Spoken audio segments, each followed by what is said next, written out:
بسم الله الرحمن الرحيم يا أيها الذين آمنوا اتقوا الله ولتنظر نفس ما قدمت لغد واتقوا الله إن الله خبير بما تعملون۔ اے ایمان والو، اللہ سے ڈرتے رہو اور ہر شخص کو دیکھنا چاہیے کہ اس نے کل یعنی آخرت کے لیے کیا سامان بھیجا ہے، اور ہم پھر کہتے ہیں کہ اللہ سے ڈرتے رہو، بے شک اللہ تمہارے سب اعمال سے خبردار ہے۔ بسم اللہ الرحمن الرحیم، الحمد للہ رب العالمین، والصلاة والسلام على أشرف الأنبياء والمرسلين وعلى آله وأصحابه أجمعين ومن تبعهم بإحسان إلى يوم الدين۔ قابل صد احترام حضرات شائقین و شائقات سچا پیغام، السلام علیکم ورحمۃ اللہ وبرکاتہ۔ آج کی محفل میراث النبی کے نورانی پروگرام میں آپ کا استقبال ہے۔ اہلا و سہلا مرحبا۔ ہم آپ تمام حضرات و مستورات کا خیر مقدم کرتے ہیں۔ محترم حضرات و خواتین، تعلیم کا آغاز ہو رہا ہے۔ سب سے پہلے آداب تعلیم کا لحاظ کرتے ہوئے تعلیم کی طرف متوجہ ہو جائیں۔ پورے دھیان سے سننا، عمل کی نیت سے سننا اور تبلیغ کی نیت سے سننا، یعنی سنی ہوئی باتیں دوسروں تک پہنچانے کے جذبے سے سننا۔ چند خاص آداب تعلیم ہیں، امید ہے کہ آپ حضرات ان آداب کا ضرور خیال رکھیں گے۔ جزاکم اللہ۔ بسم اللہ الرحمن الرحیم۔ قوم عاد اور حضرت ہود علیہ السلام۔ قرآن کریم نے جن قوموں کا ذکر کیا ہے ان میں قوم عاد بھی ہے، اور یہ قوم عرب کے قدیم قبائل میں شمار ہوتی ہے۔ کہا جاتا ہے کہ عرب کے قدیم باشندے کثرت افراد اور کثرت قبائل کے اعتبار سے ایک باعظمت اور سطوت جماعت کی حیثیت میں تھے، جو عرب سے نکل کر شام، مصر، بابل کی طرف بڑھے اور وہاں زبردست حکومتوں کی بنیادیں قائم کی۔ عرب ان باشندوں کو بعیدہ یا عرب آریہ کہتے ہیں، اور ان کی مختلف زبانوں کو عاد، سمود، قسم اور جدیس کہتے ہیں، اور یہ عاد بلا کسی اختلاف کے عرب کی نسل ہیں، اور عاد کا لفظ بھی عربی ہے، اس کے معنی ہوتے ہیں بلند اور مشہور۔ قوم عاد کا مقام عرض احقاف ہے۔ بعض مورخین کہتے ہیں ان کی آبادی عرب کے سب سے بہترین حصہ حضر موت اور یمن میں خلیج فارس کے ساحل سے حدود عراق تک وسیع تھی، اور یمن ان کا دارالحکومت تھا، اور یہ قوم بت پرست تھی، صنم پرستی کے ساتھ صنم تراشی کی ماہر بھی تھی۔ اور قوم نوح کے جو بت تھے، ود، سوا، یغوث، یعوق اور نصر، وہی ان کے بت بھی تھے۔ اللہ تعالیٰ نے ان کی ہدایت اور اصلاح کے لیے انہی میں سے ایک معزز فرد حضرت ہود علیہ السلام کو نبی بنا کر بھیجا۔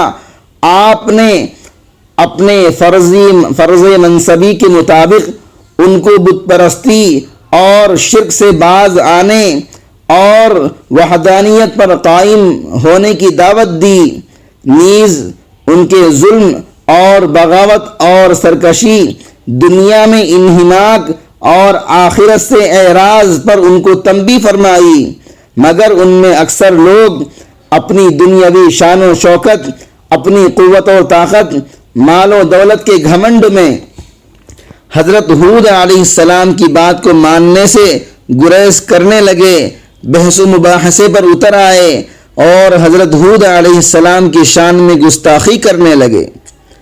حضرت ہود علیہ السلام نے ان سے فرمایا کیا تم اللہ سے ڈرتے نہیں؟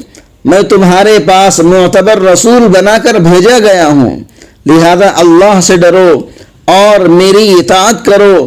میں تم سے کوئی اجرت اور بدلہ نہیں مانگتا، میرا اجر اور بدلہ رب العالمین کی طرف ہے۔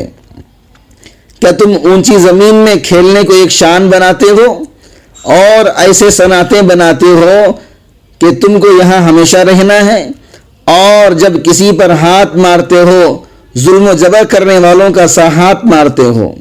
اللہ سے ڈرو اور میرا کہنا مانو، اور اس اللہ سے ڈرو جس نے تم کو پہنچائی وہ چیزیں جن کو تم جانتے ہو، اور چوپائے، بیٹے، باغات، چشمے دیے۔ میں تم پر بڑے دن یعنی قیامت کے دن کے عذاب سے ڈرتا ہوں۔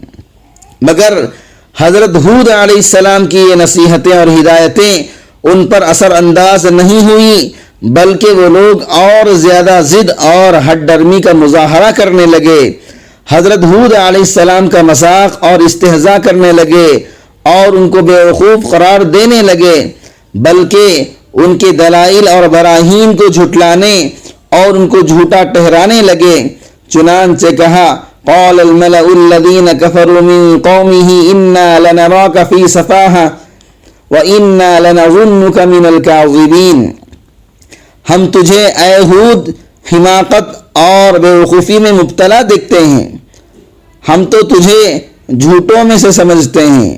نیز ان لوگوں نے کہا اے ہود تو ہمارے پاس کوئی دلیل کے ساتھ نہیں آیا، اور ہم تیری بات سے ہمارے معبودوں کو چھوڑنے والے نہیں ہیں، اور نہ ہم تجھ پر ایمان لانے والے ہیں، اور ہم تجھ کو جو کچھ کہہ سکتے ہیں وہ یہ ہے کہ تجھ پر ہمارے معبودوں اور دیوتاؤں میں سے کسی کی مار پڑ گئی ہے، اور کہا کہ ہم سے زیادہ قوت اور طاقت کے اعتبار سے کون ہے۔ محترم ناظرین کرام، اس دینی اور ایمانی بیان کو سننے کے دوران ہی اس کو لائک کر دیجئے اور شیئر بھی کر دیجئے تاکہ دوسرے بھی اس سے فائدہ اٹھا سکیں۔ اللہ آپ کو جزائے خیر عطا فرمائے۔ پھر حضرت ہود علیہ السلام سے انہوں نے مطالبہ کیا اگر تم جو عذاب کا وعدہ کر رہے ہو وہ سچا ہے تو عذاب لے کر آؤ۔ حضرت ہود علیہ السلام نے فرمایا کہ عذاب کب آئے گا اس کا علم تو اللہ کو ہے، لیکن اگر تمہاری سرکشی اور طغیانی کی یہی حالت رہی تو ضرور عذاب آ کر رہے گا۔ اور چونکہ وہ لوگ حضرت ہود علیہ السلام کی ان کھری کھری باتوں کا جواب نہ دے سکے، اس لیے ان کے خلاف مکر و سازش کرنے لگے۔ حضرت ہود علیہ السلام نے فرمایا تم سب کے سب مل کر میرے خلاف سازش کر لو اور مجھ پر کوئی مہلت نہ دو، مگر نتیجہ دیکھ لو، کیونکہ میں تو اللہ پر بھروسہ کرتا ہوں جو کہ میرا پروردگار ہے اور تمہارا بھی پروردگار ہے۔ غرض جب قوم عاد انتہائی شرارت اور بغاوت پر اتر آئی اور اپنے نبی کے خلاف سازشیں کرنے لگی تو قانون خدابندی کے تحت جب عمل اور قانون جزا کا وقت آ پہنچا اور اللہ کا غضب ان پر بھڑکا، اولاً ان پر خشک سالی کا عذاب مسلط ہوا جس سے وہ عاجز اور درماندہ نظر آنے لگے۔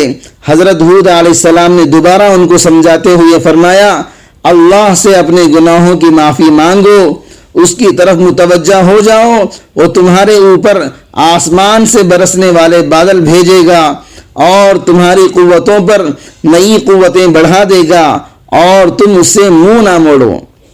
مگر وہ برابر اپنی سرکشی پر قائم رہے، تب ان پر ہولناک عذاب بھیجا گیا اور ان کو بادل نظر آئے جو ان کی وادیوں کی طرف آ رہے تھے، کہنے لگے یہ بادل ہم پر برسیں گے، مگر اسی میں ان کا عذاب پوشیدہ تھا۔ یہ ہوائیں تھیں تیز اور تند ہوا، جب مسلسل 8 دنوں تک یہ ہوائیں اور آندھیاں ان پر چلائی گئیں تو ان کو اور ان کی آبادی کو تہو بالا کر کے رکھ دیا۔ تنومند انسان، طاقتور انسان بے حس اور بے حرکت لاشوں کی شکل میں پڑے ہوئے تھے اور اپنی جسمانی طاقتوں اور قوتوں پر مغرور اپنی شان و شوکت کے گھمنڈ میں سرمست سرکش انسان اس طرح پڑے ہوئے تھے جیسے کسی درخت سے شاخوں کو کاٹ کاٹ کر ڈال دیا گیا ہو۔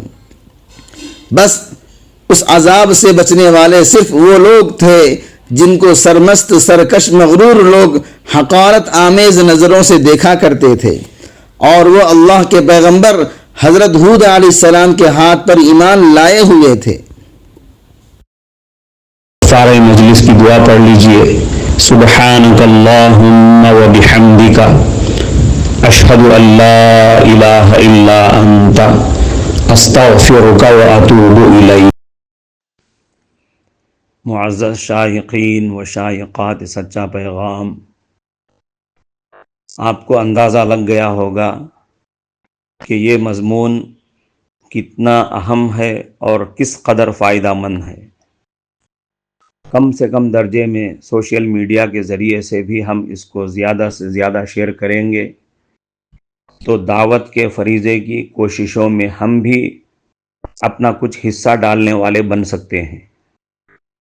لہٰذا زیادہ سے زیادہ اس کو عام کریں تاکہ پوری دنیا کے ہندوؤں کی غلط فہمی دور ہو جائے اور انہیں یہ زمینی حقیقت معلوم ہو جائے، اور وہ اپنے اصل مذہبی لیڈر پیغمبر آخر الزماں حضرت محمد الرسول اللہ صلی اللہ علیہ وسلم کو ماننے پر مجبور ہو جائیں اور کلمہ پڑھ کر آپ کے ساتھ ساتھ وہ بھی جنت میں جانے والے بن جائیں۔